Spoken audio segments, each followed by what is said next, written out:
যে হেফাজতের তরফ থেকে কিংবা ভিকটিমদের তরফ থেকে এখনো 2013 সালের শাপলা গণহত্যার জন্য যে মাস্টার মাইন্ড ছিল সেই দানব ফ্যাসিস্ট শেখ হাসিনার বিরুদ্ধে মামলা দায়ের করা হয় নাই। আপনারা কেন এখনো মামলা দায়ের করেন নাই আমি জানি না। আমি মনে করি শাপলা চত্বরে যারা গণহত্যার শিকার হয়েছে তাদের প্রত্যেকে শেখ হাসিনার বিরুদ্ধে গণহত্যার মামলা দায়ের করতে হবে,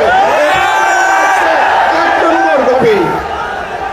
দ্বিতীয় যে কথাটি আপনাদেরকে আমি বলতে চাই, আমরা মুসলমান, উম্মার প্রতি আমাদের ভালোবাসা থাকতে হবে। তাই গাজার শহীদ এবং কাশ্মীরের মুসলমানদের উপরে যে জুলুম চলছে তার বিরুদ্ধে আমাদের ঐক্যবদ্ধভাবে আন্দোলন চালাতে হবে। 3 নম্বর কথা আমি বলতে চাই, আমার বক্তব্য দীর্ঘায়িত করবো না। এখানে অনেক ওলামায়ে একরামরা আছেন যারা মূল্যবান বক্তব্য দেবেন। আপনারা নারী নীতি নিয়ে প্রশ্ন তুলেছেন। এ ব্যাপারে প্রথমে ডক্টর ইউনূস সরকারের প্রতি আমার একটি প্রশ্ন আছে যে আপনারা কেন অপ্রয়োজনীয় ইস্যু তৈরি করছেন? নারী কমিশন করবার জন্য জুলাই বিপ্লবের তরুণেরা জীবন দেয় নাই, তারা জীবন দিয়েছিল বাংলাদেশকে ফ্যাসিবাদ মুক্ত করবার জন্য, বাংলাদেশ থেকে ভারতীয় আগ্রাসনবাদ মুক্ত করবার জন্য। কাজেই আপনারা সরকারে বসেছেন যাতে করে বাংলাদেশে আর ফ্যাসিবাদ ফিরে আসতে না পারে।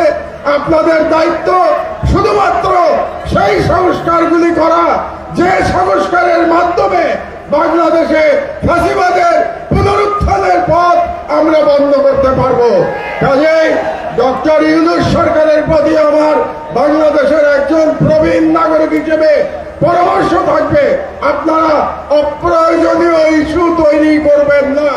এবং আমরা দেখতে পেয়েছি আপনারা অনেকগুলো অপ্রয়োজনীয় সংস্কার কমিশন করেছেন।